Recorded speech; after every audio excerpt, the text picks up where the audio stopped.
Hey FlossTube, it's Donna Ray, coming to you here at Flannel Jammy's Farm. Whether you're a first-time visitor here or a subscriber, I want to thank you for our visit today. You guys have been so kind and so generous and given me such a great welcome into the FlossTube community. Several of you have given me a charming mention on your own videos. I'd like to say thank you and tell you who those are. Those were Gulf Coast Stitcher and the Joan and Kelly Show and Kay's Cross Stitch, Jan Hicks Creates, Holly and Anita, and Therese Warner. Thank you all so much for mentioning my channel on your videos. It really encouraged me and just made my day to hear my name and my channel's name while I was watching you this week. Since I'm kind of new to FlossTube, I know how hard it is to put yourself out there and to begin making videos, or if you've been making videos and maybe you aren't as well recognized as you would like to be. I know what that feels like. So I wanted to mention some people that I've been watching this week. The first one is Kenna's Cross Stitch.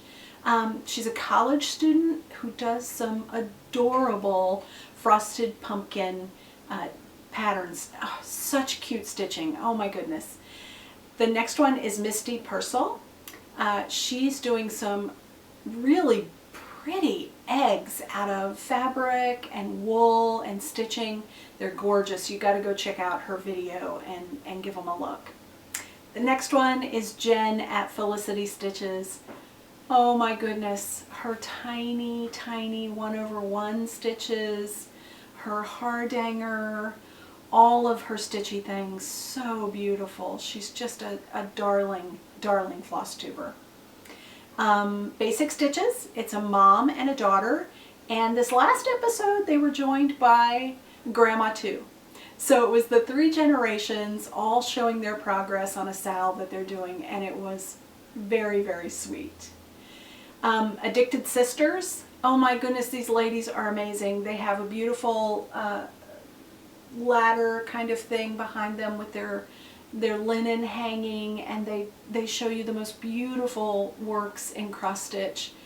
Oh, they're just so much fun. Addicted Sisters. I especially want to mention Corey at The Silent Stitcher.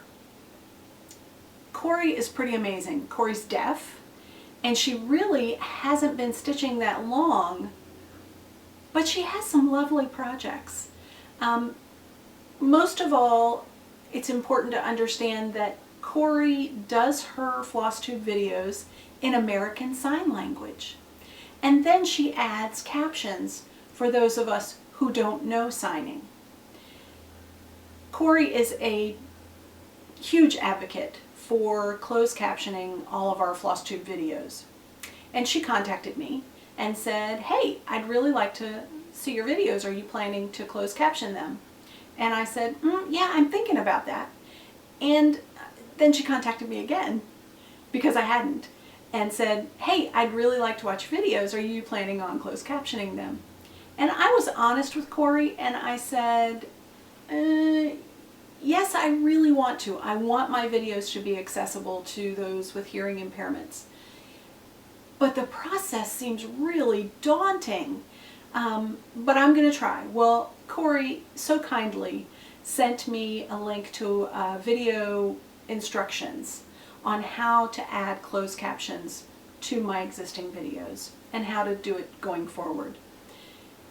She went the extra mile though, because I got stuck. I mean, I tried, but I got stuck hard. And I reached out to Corey and said, I can't do it. And she was kind enough to shoot me a little video of her going through step by step the point at which I was stuck, and was able to get me through that and help me get captions on my videos. Number one, I highly recommend that you give Corey over at The Silent Stitcher a view. She's just precious. And if you are a FlossTube video maker, go the extra mile. just like Corey did for me, go the extra mile and add some captions to your videos to make them more accessible. I know it would mean so much to those out there who are hearing impaired. Okay, so last video I got lots of questions. Number one, I had a question from a dear viewer who said, I watched you with your stitching. Am I using my hoop the wrong way? Nope. You're using your hoop just right. I use a hoop exactly the opposite of 99% of the stitchers that I know. Looks a little funny to you, right? Okay, so I do this because when I'm stitching, I roll the fabric and I hold it just like that. And so I'm stitching and my hands are on the back of the fabric at all times and not on the front. It's really important because of the oils in our hands can cause some damage to our stitching. The other thing is, it's really helpful to not have to go down in that ditch, right? To tuck my threads in, show your backside, to tuck my threads in under the stitches on the backside. So that's why I do it that way. It's, like I said, it's backwards from almost everybody I know, but it's the way I've always done it. So thank you for that question. The next question was, I'm looking at my notes. Oh yes, several of you asked about my Duchess hoops. And yes, they are available. They are vintage. They're not new. They're vintage. They have the mark on it that says Duchess. And I usually find them on eBay or on Etsy, garage sales, antique sales. The thing you're going to look for, number one, is that inner hoop has a felt lining. And you want to make sure that that felt is in great condition without any rips or tears or holes all the way around. The other thing you're going to look for is when the hoops are put together, that they fit together nicely all the way around, that there are no wonky gaps or breaks in the wood or anything like that. Okay? Great. Now, next question. A viewer asked me about using beeswax on my threads when I stitch. And so she asked, does it leave a residue? Does it make a big gibby mess when you iron your finished piece? And no, not really. I don't generally scrub it onto my floss. I just gently run the floss across the beeswax, just like you would Thread Heaven or any other thread conditioner. It doesn't leave a lot on there, but it does help it to glide through the fabric without any, or without as much wear, and just helps it from knotting and twisting so much as it normally would. I do find when I iron it does not leave a residue, so there's no problem with that. Okay, next question. A viewer asked me if I could please leave links to the things that I mention in my video in the description of the video. I actually do that. On our last video visit together, I did leave several links in the video description, but I may not have gotten them all, and I do apologize for that. I will be more careful going forward, and you can always find links to things that I mention and a little description of the video and more information on where to find me in the video description below the video. Okay, the last question that I got was, would I please show my work closer? Like, you know, many of you are able to do this and show your work closer. I would make a mess of that. I would have a great deal of difficulty bringing my work closer and showing it to you and then pulling it away, and without knocking things over, without making a big mess of in focus, out of focus, fuzzy, blurry. What I do instead is I add close-ups of all of my work and different things that I've talked about at the very end of my video. After I've said bye-bye, there's a section where there are still photos of some of my works that I've shown in the video. So don't go away after I've said bye. That's where they'll be. Okay, now let's talk about FFOs, fully finished objects. I've got a really old one here. This one is from 1991. I stitched it for my daddy, and it was found in an old issue of Cross Stitch and Country Crafts magazine. Remember that one? So long ago. This one was in there, and it's got French knots and back stitching and chain stitch and cross stitch, and it's done on probably a 14 count Aida, because that's what I was stitching in those days.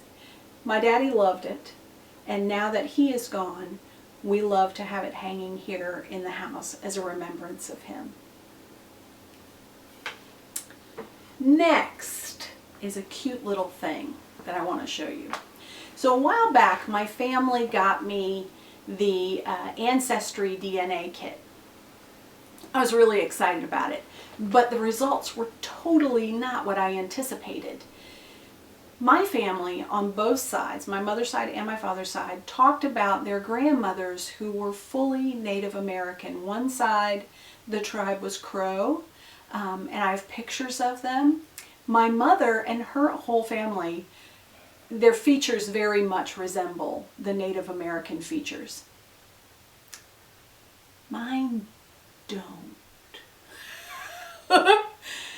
So I thought, well, okay, I'll wait for my results. I got my results back from Ancestry DNA, and there was a big fat whopping 0% Native American.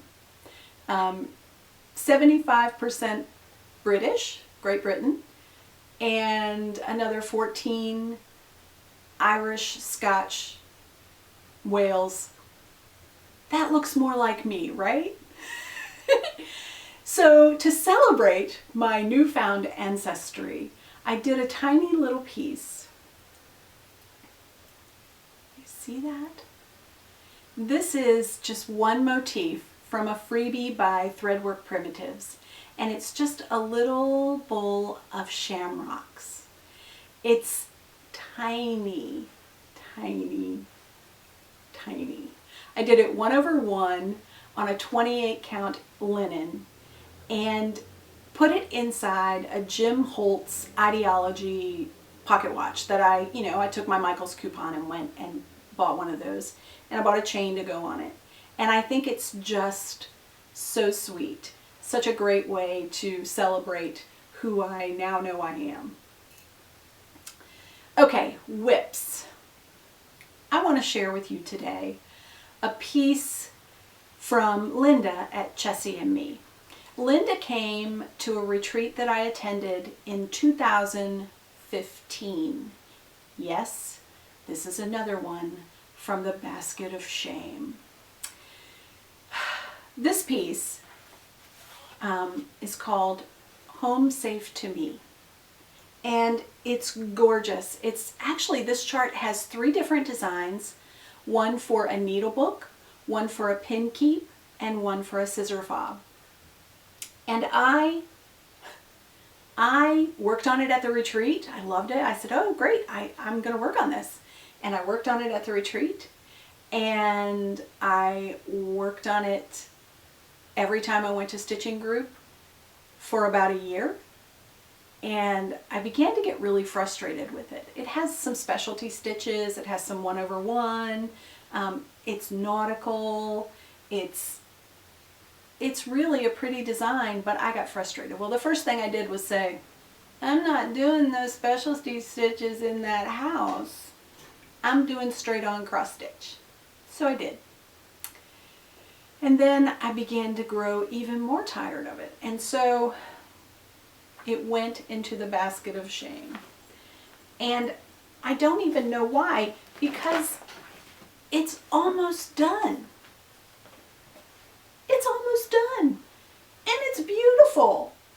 Why can't I love this piece enough to finish it? I don't know. It is beautiful though, and I love Chessie and Me's designs. She uses a lot of specialty stitches, and her designs are just so beautiful. So I really got to finish this. I will. Back in its bag it goes. All right, the next one, I'm going to show you just a little bit. I showed you this last time. This is Plum Street Designs Friends of the Heart that I'm doing with my dear friends. And I got a little more progress done this week. The coming week, I'm actually devoting a big chunk of time to this because my friends are way more speedy than I, and they're waiting for me to catch up. So, but there it is. Love the colors. Aren't they just scrumptious? So lovely.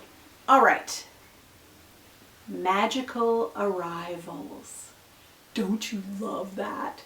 So instead of saying mail or mail call, I stole this term from Jules at So Sweet Violet.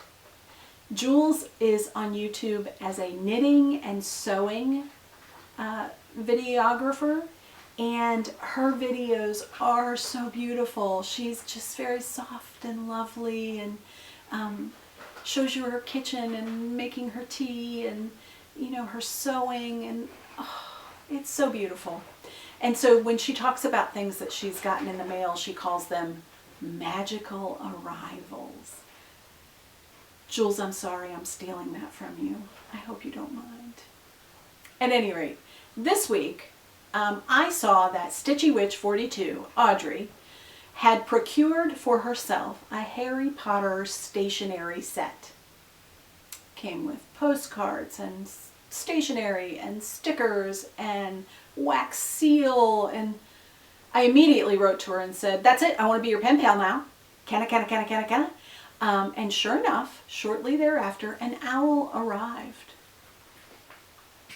with a Harry Potter postcard just for me. I'm so excited. On the back, you'll see there's a platform 9 3/4 sticker, and the stamp is a Draco stamp. This is the best magical arrival ever. Thank you, Audrey, so much. All right, shopping bags, also known as haul. Lori Brecklin at Not Forgotten Farm had a coupon code out for her Etsy store. And I said, yes, please. Me. My daughter lives in New England with her husband, Scott. My daughter, Trista, and her husband, Scott. And my husband and I took a trip there in the fall. I have been fascinated by the Salem witch trials since I was a very young girl. How did we, as a growing community in a new and fertile land, get to the point where we were putting people to death? Was it bad grain? Was it a land grab? Was it suspicion and bullying and intolerance pushed way farther than we ever could have dreamed? I don't know. I don't know how we got to that place, but it fascinates me that we did, and it horrifies me that we might again repeat that process. So I read all the time about the Salem witch trials, and I had the opportunity to go to Salem in October, and I did, and it was just so moving.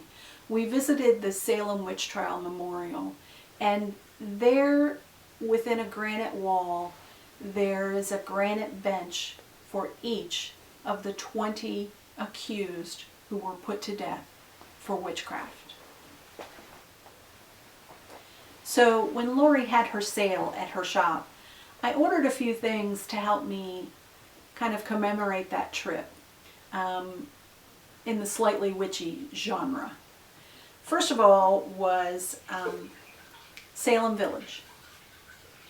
And this one reads 1692, keep them in your memory.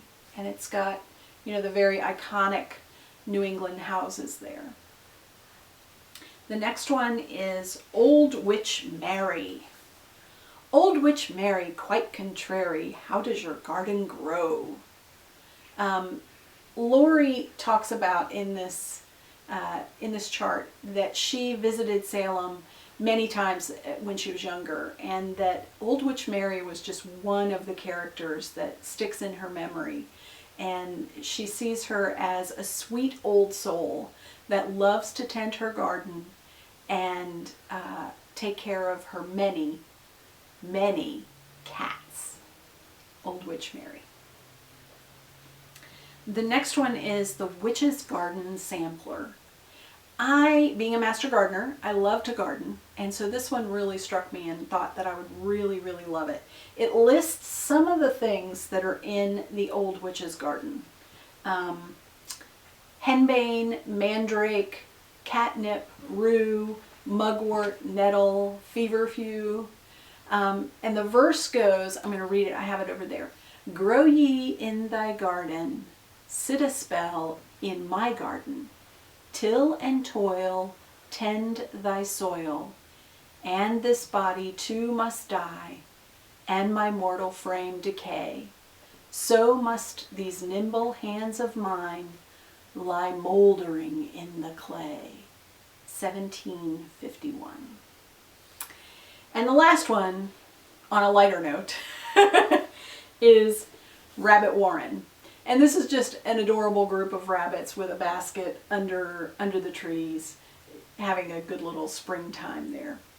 Okay, I also have, for the same reason, kitted up from Plum Street Samplers, the Salem Sisters series. There are 3 of them, Salem Sisters 1, 2, and 3. And I have the fabric and, the threads ready to go. And I'm keeping all that ready to stitch in my So Much to Love raven bag. Is that not gorgeous? Look at those ravens. I love it. Love it, love it, love it. And the last thing in my shopping bag recently, I had ordered some things from Beth Twist from Heartstring Samplery, and one of the things that I got, I can't wait to stitch it. I really can't. It's called Thirsty Heart. See a deer theme going on in my stitching? Yeah. So this one, Beth says, old samplers with lush bowers of vines and flowers, detailed floral borders, and stags resting in the green meadows. And a favorite passage in Scripture, Psalm 42:1, which I added in the King James Version because I love the Old English phrasing. As the hart panteth after the water brooks, so panteth my soul after thee, O God. Thank you, Beth. This is beautiful, and I cannot wait to stitch it. Next week, all of our shopping bags will be full with the things that were released at Nashville Needlework Market. You've seen the previews, you've seen some of the videos from there, and next week I know all of our bags and online carts are going to be filled with those things. I can't wait.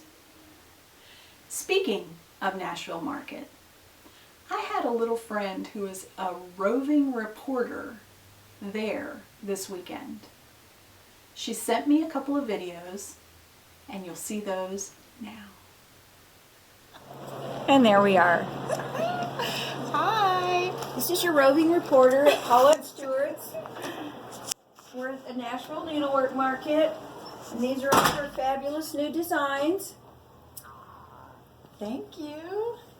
This is Pennsylvania Fractor. I think you already went past that one. And this was a Dying to Stitch Club piece, I think in 2016. And then behind that we have the Milk and Cream Company, because I love cows. I'm still stuck on cows from when they were big in the 90s. And we have Babushka's Bees here. And behind that we have 100 Ways, and that has a quote by Jane Austen on it. It's actually from her book Emma, and it's done on beautiful in the pink linen from Dying to Stitch, R&R Reproductions. And then next to that we have Soul Sisters. That's also done on R&R Reproductions linen. They're both on 32 counts. And then in front of that we have Wilhelmina. That's actually a Jack's Sweet Shop tart. And I decided when I got it back from the stitcher, the lovely Natalie, I told her, you know what, I think I'd rather have this framed. And so she suggested that particular frame, and I just fell in love with it. And she's the one who named it Wilhelmina, because I just thought that was the cutest name. And then, are you here? I can't even see. All right. We have, this is Noah's Christmas Ark. And we have number 1 with the crocodiles and giraffes, and number 2 in front of it with the doves and honeybees. And there will be 12 in that series. Well, I guess a baker's dozen if you count the free chart, the little welcome mat. And then lastly, we have Bovinia. And Sherry from Total Framing did that in a reclaimed barnwood, and I just love it. It's just beautiful. Come on in, Anne. You're getting roped into the video. Thank you, Paulette. Thank you, guys. We're at the National Needlework Market with Linda Stoltz of Erica Michaels, and we're going to show you what she brought to market.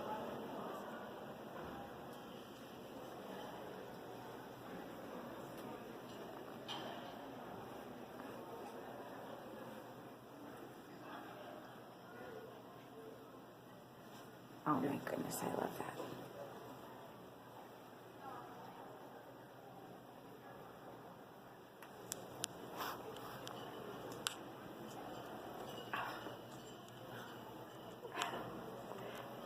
My gasps are in the background. How cute everything is.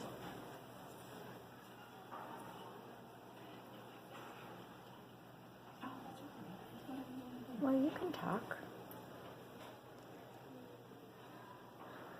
All right, so these are all the new items These that are we're all the looking new at now. items, yes. Okay.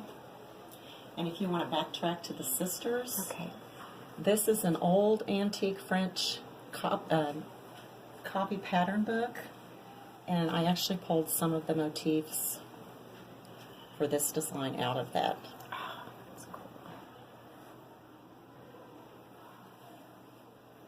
That's really cool.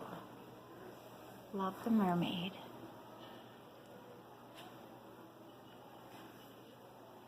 Let me just get a whole scene here. Area 51 with all the new The previews that are Previews. still secret. Yes.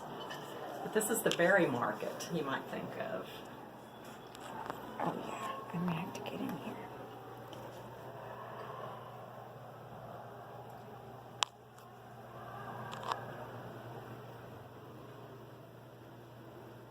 These are so adorable.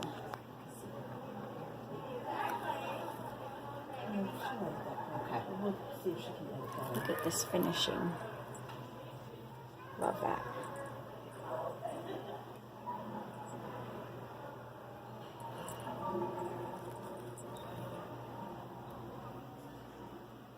A little bit like jewelry. Oh, Donna Ray. You can't just have one. No.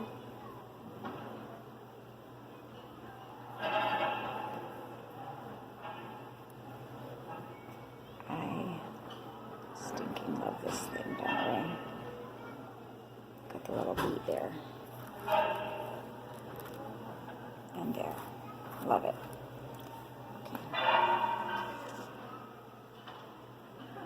What was the one that you liked so much? Oh, this one.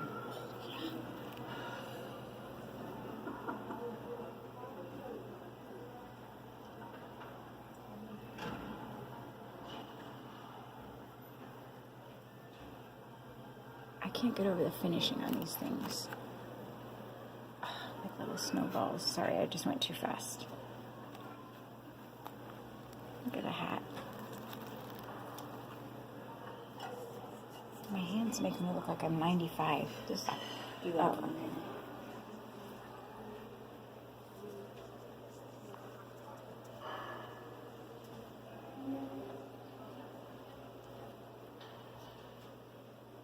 So this area is not the new area, but it's still Things we love it's the to look fabulous at. area.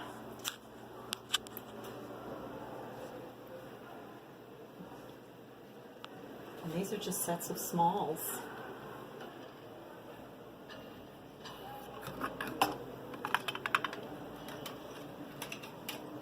how cute that necklace is. That's the cutest idea ever. I love it.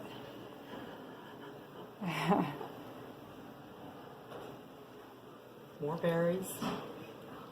Can't have too many. No, more berries. Some on gauze. I can't not do the gauze. I know, they're your favorite. And Pat, too. I like it when Pat does it for me. I can't do it, but I love how it looks. It's so beautiful.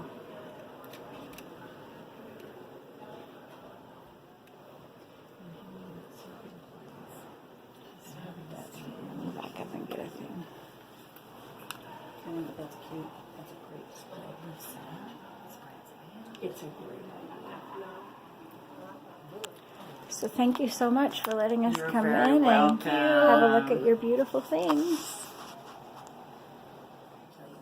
It's your roving reporter. I'm here with Barb and Alma of Blackbird Designs, and we're at the Nashville Needlework Market. We're going to show you all the wonderful things they brought to market. And we wish you were here, but we're having a lot of fun. At least we'll get to show you That's some of right. our things. So, Our- thanks for coming. Yes. Okay. Let's take a look at this area first. This is called Deck the Halls. It's just a perfect book to be able to pack into your little stitching bag at that point. The pattern book has 6 different strawberry emeries that can be made. Each of the emeries is shown in a full design as far as just a little fun project that can be done. So you have a total of 12 projects in the book. I think what the fun part is we always encourage you to, after you stitch something, it's like it should have another life. So if you would stitch these little emeries, the fun part that Barb did was, after she stitched it on the linen, she pressed it and took it to FedEx office or whatever and made a copy. And here she has a collection of antique frames, and you can see where she went ahead and framed the copies. And then she also has the emery. So the fun thing is how they really look like they're still stitched piece. This has the color copy that's put on a box. And here is this little, it's a book. That's I'll amazing. let you, see that. And this is a little book, paper mache box here. And Barb has, with her color copy, she's torn the edges and then made like a little sweet sewing box. And we almost think of those sewing boxes like memory boxes where we put in some of our favorite things. We'll show you in a second what we're talking about in that. There's one of our other little boxes right here. Just embellished. Just sweet things can be kind of hidden and tucked away. And the unfortunate thing is Barb and I have plenty of little sewing things that we have. We have to put in sewing boxes, collections. right? Yeah. Oh gosh. The other 2 things that we have are over here. This showcases this Quaker sampler that we found. We just love Quaker samplers. It seems like the spacing between the motifs are just the perfect place to put like family initials. I forgot to bring the reproduction that I had done from that sampler, and I titled it the Bush River, South Carolina. My family has Quakers in it, and that's where they settled. And this is my great-grandmother and grandfather from, and they got married in the 1800s, and this is their children. So we'd expect you to put your family. We had one gal that came in, and her family was from Cork, Ireland. And so she said she was going to put Cork, Ireland, and then her family members. And I thought, gosh, I wish I had some from Ireland myself. Maybe I could dig some up, because I love that idea. Just fun, fun, fun. And so then the other projects from this book were, of course, taken from the sampler. And so we have this one little piece here that Barb did, and it's really sweet. And it's from this one little area up on top. And then she did this drum pincushion, which I love. We used this fun linen that had this background, almost looks like a watercolor effect, and it just makes the design look so sweet. And of course, after she did that, she ran over and got it color copied. And it just shows you, too, that if you didn't want to make a drum pincushion, you wouldn't have to. It's just sweet on its own. And it's in a little vintage frame. And then, of course, she did a sewing box. Barb lost her mom several years ago, and she found this bent needle. This is the one, right? Your mom sewed with. And she found it, of course, in the arm of a chair where you normally keep your needles, or in my case, on the floor, where you can find them when you're walking around. That was her cushion. Yeah. So she found this little tatted, like a coaster, and she folded it in fourths and put her mom's needle. And so every time she opens this little box, it's just a sweet memory of her mother. And the thing that she did, I have to talk about Barb because she just stuns me sometimes, but she went out and collected this, what do you call those? Those little couch covers or something? A little doily. And then she chopped it up. Somebody would be appalled, but I just thought it was too cute. And made it into this little mattress pincushion. So it's, you know, when you're out antiquing and you find some of these, I would say grab them up. It's And- another collection.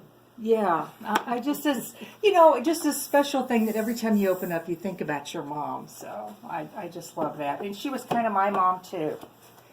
I knew how to irritate her. So anyway, this is here again. This was so sweet. Barb thought of this. This is just a little paper mache box, and then by turning it upside down, now it's like a little cake box. And when you open it up, here's this cute little drum pin cushion that Barb did, and then she glued these pins on the top of these needles. And don't tell Barb, but Corey ate one of them. Corey's my dog. He's still alive. There's a term for that. It's Coriated. Coriated, because I called up Barb one time and I said, "Oh, Corey ate this," and she goes, "Coriated? What is that?" I said, "It's my dog ate it." Yeah, you should come home and find one of those Pottery Barn pillows. You see the little trails of feathers all through the house, and I went in the dining room and it was like 5 inches of snow. I almost took him back to Wayside Waste, but I still have him. Okay, back to the subject. Anyway, this is another color copy that was reduced from the original, and Barb went and got this cute little knob, and it's screwed onto the top, and it's a tea caddy. So anyway, all those things are in this book. Well, and you know what also went with that project is also Oh, yeah, the you talk about that. small. Okay, again with color copies, and then when we go to the FedEx store, we usually will make an assortment of different type of sizes. Very easy to change the ratio as far as to the paper size. This little piece right here is just, I mean, it's something that's very dear to take a look at, but at the same time, it's a color copy, probably reduced 50%, and a $2.99 frame from Hobby Lobby. Well, and So, Anne's the just one makes that it fun. stitches over one. Do we stitch over one? I know. No, but we take a color copy, reduce it down, and it's like we almost did. Yeah, we always want to be like an Anne, so Yeah. that's the way we do it by going Don't to we FedEx. all? Yeah. So we went to FedEx, and now we look like, you know, Yeah, we've done it. now we can do that on gauze. These are the loose feather series that we're doing that you're seeing right now. Some of them have glass on them, so you might see a little bit of a reflection, but so far there's 6 that are completed, and there's 3 more to come. And I'll tell you our secret plan on this, but you can't share it with anyone else.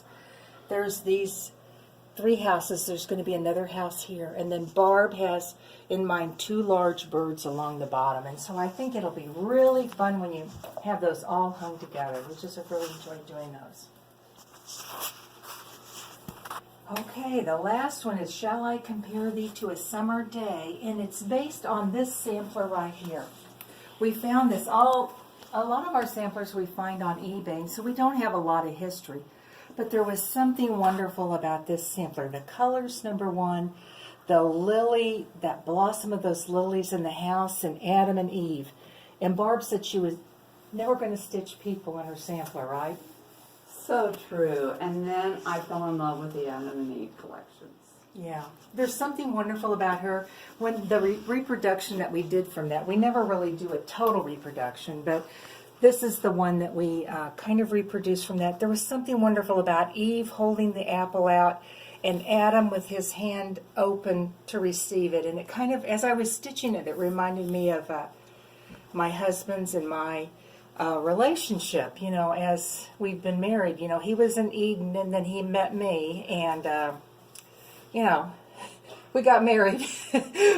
And he's been generous to stay and be with me for all those years, which was, I'm sure, been a real challenge. So anyway, I just kind of liked that, where he's holding his hand and trying to take the apple. And now, No, what he really is saying is there anything to eat? Are you going to cook dinner tonight? Who That's what they're wants really for thinking. dinner tonight? You know what? I could. That's exactly what. If I would have thought about that, then I might Yeah. not have been stitching Adam and Eve. You know, what's for dinner tonight? Because he does say that. So, anyway, this is that from that, and then this is the little pincushion that shows the sweet lilies. I just love that. And now when I think about pincushions, you see a lot of them where they have like a million pins, and it's just like the jewelry of a pincushion. And so I put some of my pins that I love the best in there, and I just love that. I can't quit looking at it. Okay, and then Barb, you talk about what you made us do when we went on vacation.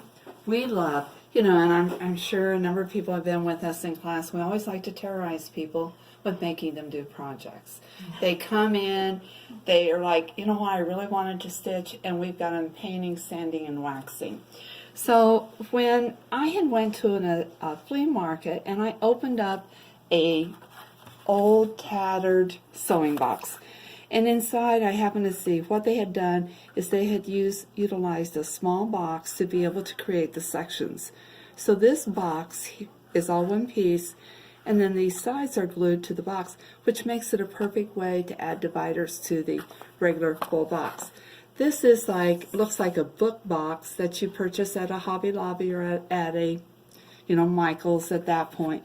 It's painted, and then, of course, we were on vacation, so if you would check this real hard, what you see is Alabama sand.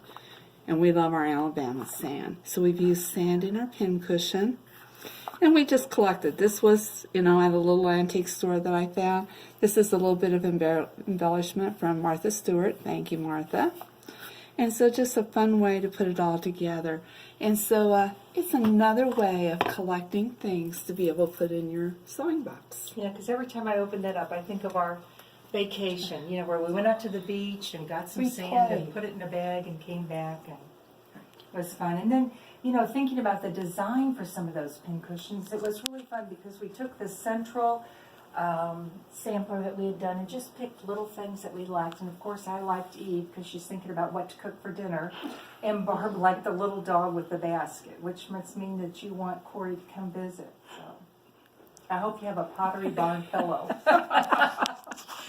Thank you, girls. We appreciate it. Thank you. And we want to say hi to Donna, right, too. That's So, right. Hi, Donna. Wish you were here. Okay, it's time to talk gift away. Shall we? Due to your generosity and just your warmth and open arms into this community, my little channel has over 1,000 subscribers. I cannot imagine how that happened. I'm blown away, and I am so, so grateful. It's an amazing gift to me, and I thank you all for it. So let's see if I understand how these giveaways work. Number one, don't say giveaway. This is really important because there are trolls out there who just scour looking around for giveaways so that they can join in and perhaps win something. I really want this gift away to go to one of you, my subscribers, someone who loves cross stitch and who would really enjoy it. Number two, so don't say giveaway. Number two, you need to be 18 or older because I'm going to ask you for your address and you need to be able to give that to me. And number three, please be a subscriber to Flannel Jammy's Farm. All right. What is in the gift? Well, when I thought I was going to have a gift away at 500 subscribers, I had, spring is coming, right? So I had in there Plum Street Samplers, Hello Spring. Perfect. And I had some adorable Hello Spring napkins for when you go on a picnic this spring, because I know you will. And I had a little tiny bunny bag with some extra little goodies from Flannel Jammy's Farm tucked inside. Well, as I got that gift ready, I got over 1,000 subscribers. Well, now this gift really needs to be special. So I contacted my friend Paulette at Plum Street and asked her, is there something more you could do to help me with this gift away? Paulette, being the kind, generous, and just amazing designer that she is, sent me 2 more charts for you. Lucky person who will get this gift away. The first one, these are market releases, is Bovinia. Look at that cow! Paulette has a little thing for cows. And the second one is Woolamina. And so Woolamina is a little sheep. Now, here's the really cool thing about both of these. On the back, they are signed and dated by Paulette herself. That's a pretty cool prize. So you'll get the 3 charts, 2 of them signed by Paulette, the picnic napkins, and the little bunny bag filled with goodies from Flannel Jammy's farm. What do you have to do to be entered for this gift in honor of me getting 1,000 subscribers on Flannel Jammy's farm? It's pretty easy. You need to be a subscriber, right? And leave me a comment telling me your favorite thing about spring. I'll be reading those comments and replying to them over the next week. I'll leave them open until Friday at midnight, and that is March 9th. So you have until midnight on Friday, March 9th to leave a comment on my channel telling me what you love about spring. Next week, we'll announce the winner, and I'll get that out to you. And maybe you will have a magical arrival. Don't forget to leave the video going after I've said bye-bye so that you can see some close-up shots of the things I've shown you today. And again, I thank you so much for your comments and your subscriptions and your likes. Until next time, I invite you to be the grace and the kindness that you want to see in our world. Bye-bye. If I just say the words, is that enough to make them true? If I just say the words, well, you know that I love you. I try to open up my heart so that you can see the truth. If I just say the words, well, you know that I love you. Yes, I do. I love you.